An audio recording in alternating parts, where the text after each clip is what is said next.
la prehistoria. En esta ocasión, saludos estimados estudiantes. Vamos a estar hablando de este tópico sobre la prehistoria. La prehistoria, que es la unidad y es el contenido que vamos a estar tratando. Tradicionalmente podemos iniciar este podcast hablando acerca de que entendemos por prehistoria al periodo de tiempo que va desde la aparición de los primeros homínidos en la Tierra, es decir, las especies humanas antecesoras del Homo sapiens, según los científicos, hasta la aparición de las primeras sociedades complejas de este último y sobre todo a la invención de la escritura, evento que ocurrió en primer lugar en el Oriente Próximo, según la literatura, alrededor del año 3300 a.C.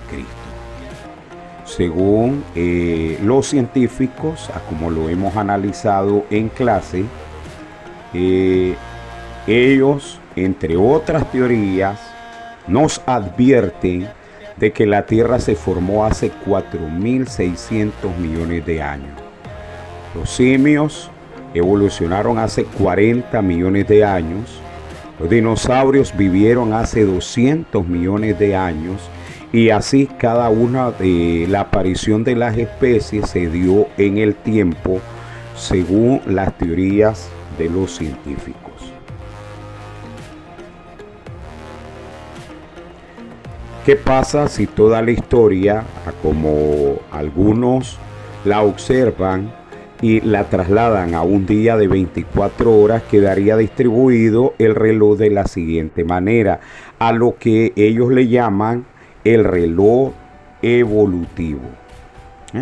Y los acontecimientos que se trabajan en el reloj evolutivo hablan del origen de la Tierra, el origen de la vida, los primeros microorganismos fotosintéticos, los primeros organismos pluricelulares, los primeros peces, la aparición de los primeros anfibios y árboles, los primeros mamíferos, las primeras aves, las primeras flores, la extinción de los dinosaurios, los primeros simios, los primeros homínidos, el primer Homo sapiens, y así sucesivamente sería el orden de los eventos según los científicos.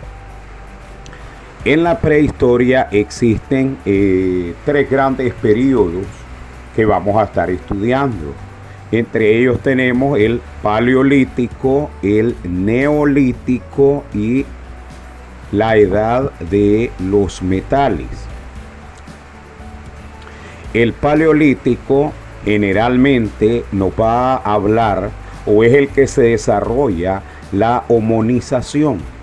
Ahí vamos a ver integrada la teoría de Darwin de la evolución, los cambios evolutivos que él supone y las distintas especies donde supuestamente se miran esos cambios visibles.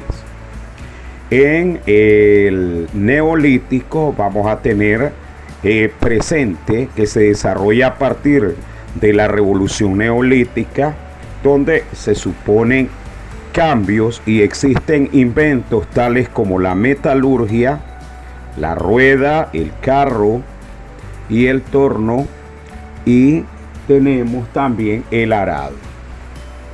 Luego, en la edad de los metales, los aspectos más importantes que podemos mencionar, esta se divide en la edad del cobre, del bronce y del hierro. Y estos serían los aspectos más importantes en la edad de los metales.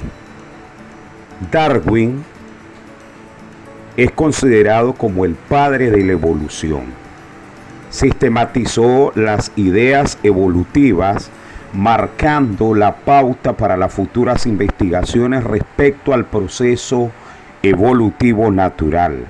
La idea de Darwin de que en el reino de la naturaleza existe una constante lucha por la supervivencia y que él decía que solamente sobreviven los más aptos. Esta afirmación de él fue crucial para entender el comportamiento de muchas especies de plantas y animales, entre ellas la del ser humano.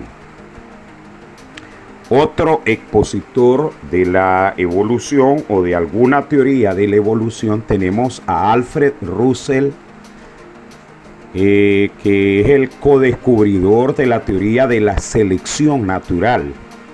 Envió un ensayo a Darwin donde planteaba su versión de la teoría de la selección natural, que lo convirtió en codescubridor de la misma. Es por ello que la teoría es llamada también teoría de Darwin-Wallace. Darwin manifestaba: la evolución son los cambios graduales que experimentan los seres vivos a lo largo del tiempo. ¿Cuáles son los principios de la teoría evolucionista? Y que los vamos a mencionar a continuación. Número 1. Tenemos el antepasado común, a partir del cual supuestamente se ha evolucionado de organismos simples a organismos más complejos. Por ejemplo, el ancestro de todos los caballos actuales fue el Hyracotherium, según esta teoría. Y plantean cómo fue evolucionando esta especie. Esto también lo discutiremos en clase. Número 2, la selección natural, el cual nos dice que la selección natural, donde trabajó Wallace y envió esa teoría, su trabajo, su ensayo, lo enviara a Darwin para que lo revisara, para que también lo adjuntara a la teoría evolucionista. Habla la selección natural de los cambios biológicos producidos durante la evolución, los cuales determinaron que algunas especies estén mejor adaptadas que otras y prevaleciendo en la lucha por la supervivencia. 3. La lucha por la supervivencia implica una lucha por el alimento, siendo las especies con mayor población y variabilidad genética, esto también se refiere a la mutabilidad, las más favorecidas. ¿Bien? Y Darwin hablaba de, por ejemplo, de la isla Galápagos, donde habían pequeños insectos, ¿verdad?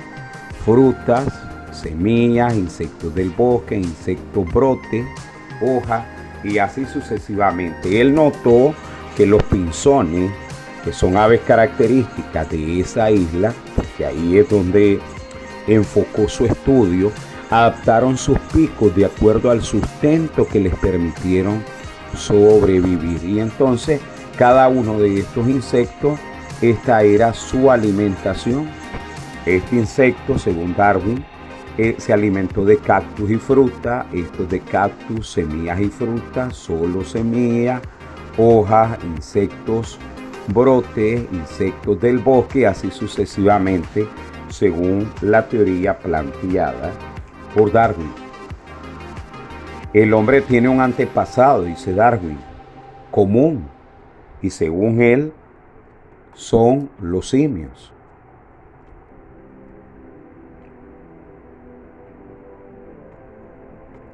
Hablemos un poco de la evolución humana. La teoría de la evolución, ¿verdad? Que es la que explica el proceso de, según Darwin, de homonización. Esa teoría de la evolución está enunciada por Charles Darwin y está basada en la selección natural que les comentaba anteriormente. Luego, este proceso de homonización supone cambios evolutivos y es visible en distintas especies. ¿Y cuáles son los cambios evolutivos? Entre ellos podemos mencionar el bipedismo, el pulgar oponible, el habla y lenguaje y el aumento de la capacidad craneana.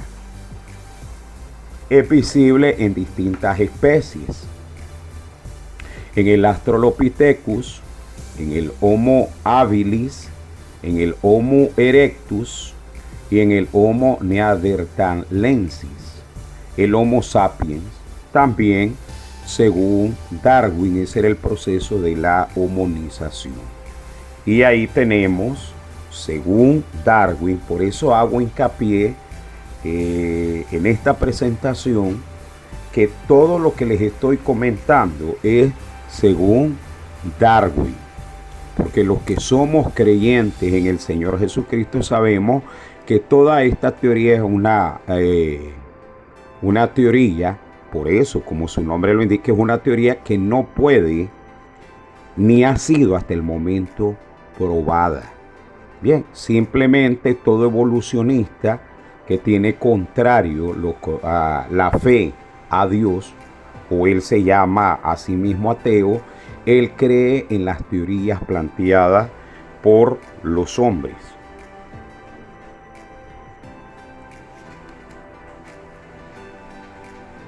Sin embargo, desde un punto de vista académico, este concepto de la prehistoria ha sido muy discutido debido a sus imprecisiones. El ser humano no apareció al mismo tiempo en todos los lugares según esta teoría, ni tampoco describió la escritura a la vez, por lo que sus límites cronológicos son cuando menos arbitrarios. En todo caso, puede considerarse la prehistoria más como una categoría de trabajo para organizar todas aquellas sociedades primitivas cuya existencia es previa a la historia antigua y que carecen de las condiciones mínimas con que comprendemos hoy en día la civilización humana, que en líneas generales podemos enunciar la socialización, que es la compleja y jerarquizada con estructuras administrativas y algún tipo de intercambio económico, la capacidad de modificación sustancial de su hábitat para hacerlo más propicio, y la aglomeración de la vida humana en ciudades y domesticación de animales. Según Darwin, la homonización es el proceso de evolución humana a nivel biológico y sociocultural. Por ejemplo, ahí vemos una representación de un grupo de Australopithecus o los homínidos que vimos en la clase de esta semana que acaba de finalizar y que forman parte de la secuencia evolutiva que daría origen al hombre moderno. Implicó la transformación de los primeros homínidos, que son los antepasados biológicos del hombre, hasta su conversión en los seres humanos modernos, supuestamente.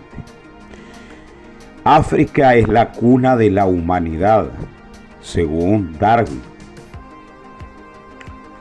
La región que mayor aporte ha brindado al estudio paleontológico ha sido el Valle de Rift, una falla geológica ubicada entre Etiopía, Tanzania, Kenia, que es la zona oriental de África, y que está formada hace 10 millones de años y que dio origen a la sábana africana. Para los especialistas, este acontecimiento geológico que estuvo dado aquí en el Valle del Rift, este acontecimiento geológico es el punto de partida para la lucha por la supervivencia entre los seres antropomorfos que habitaban la región, provocando la separación entre los póngidos, que son los simios de mayor tamaño, y los homínidos hace supuestamente, según los científicos, de 5 a 7 millones de años, según declara esta teoría. Esta imagen de la sábana africana, surgida con la aparición del Valle del Rift, espacio geográfico donde se inició el proceso de hominización.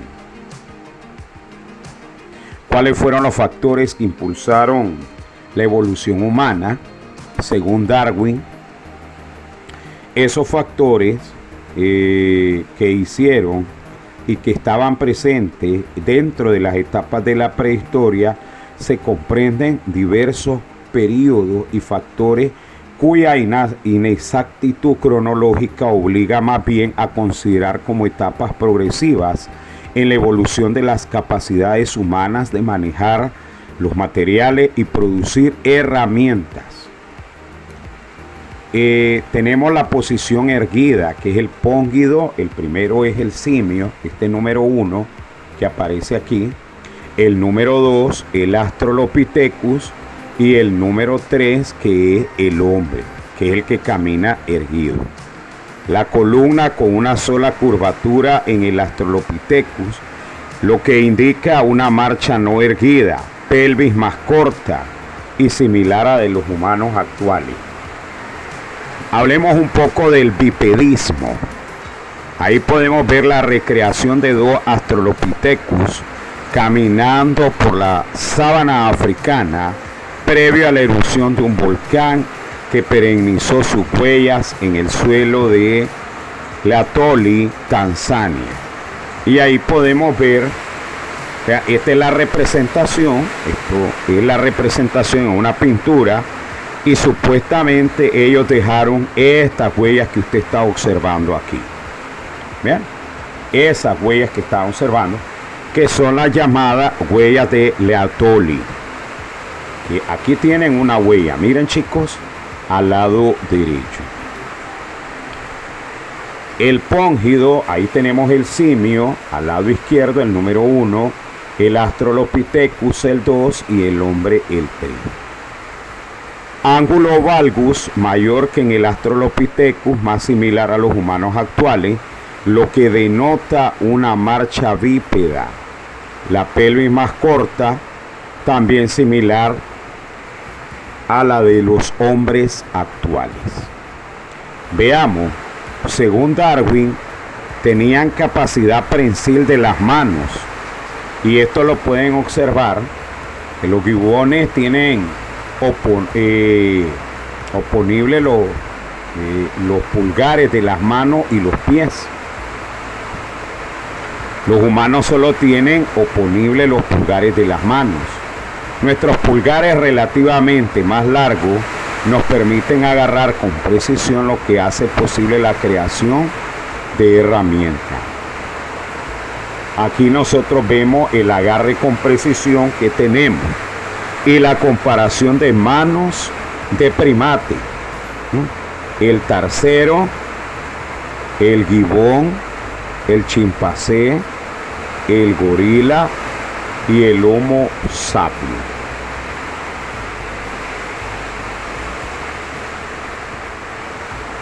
Vamos a finalizar esta primera presentación con el incremento de la capacidad craneana. Debido al consumo de carne, al uso de fuego y a la elaboración de herramientas, supuestamente Darwin aumentó la capacidad craneana. Ahí podemos observar el número 1, el Australopithecus el 2 y el cráneo humano el número 3. Bien, estimados estudiantes, fue un gusto estar con ustedes. Les saluda como siempre su maestro Auner García, quien les recuerda que todos los apuntes de esta video presentación deben de presentarla en la asignatura de estudios sociales esta próxima semana.